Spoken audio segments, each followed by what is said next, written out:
માનનીય પ્રધાનમંત્રી શ્રી નરેન્દ્ર મોદી સાહેબે 2014માં પદભાર સંભાળ્યા પછી સૌથી પહેલાં પ્રાયોરિટી એમણે સ્વચ્છતા માટે આપી હતી અને એના પરિણામ પણ આવ્યા.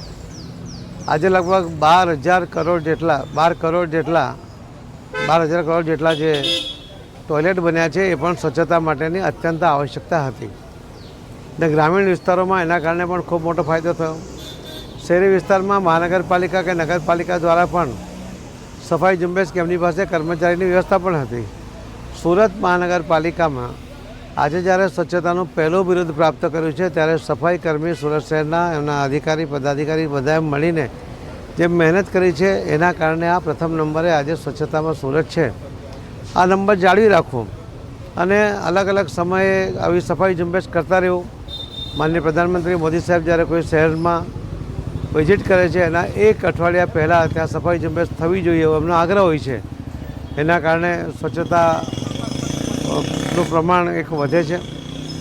આવતીકાલે માનનીય પ્રધાનમંત્રી મોદી સાહેબ જ્યારે સુરત પધારી રહ્યા છે ત્યારે આ 1 અઠવાડિયાથી મહાનગરપાલિકા એના અધિકારી કર્મચારીઓ સાથે મળીને ભારતીય જનતા પાર્ટીના સૌ આગેવાનો અને કાર્યકર્તાઓ મળીને સફાઈ ઝુંબેશ આદરી છે.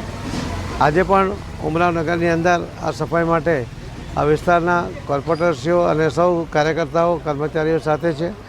મ્યુનિસિપલ કમિશનરશ્રી પોતે પણ અહીંયા આમાં રસ લઈ રહ્યા છે.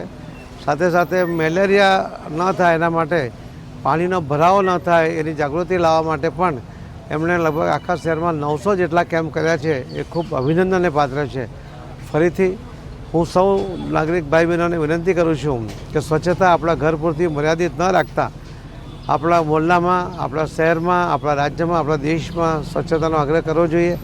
આજે બાળકો પણ જાગૃત થયા છે. મોદી સાહેબના અભિયાનને કારણે હવે ચોકલેટ ખાઈને રેપર એ લોકો ગમે ત્યાં નથી નાખતા. ત્યારે આપણા સૌની તો ખાસ વિશેષ ફરજ છે કે આપણે પણ એમની જે જાગૃતિ આવી છે એનું અનુકરણ કરવું જોઈએ. ધન્યવાદ.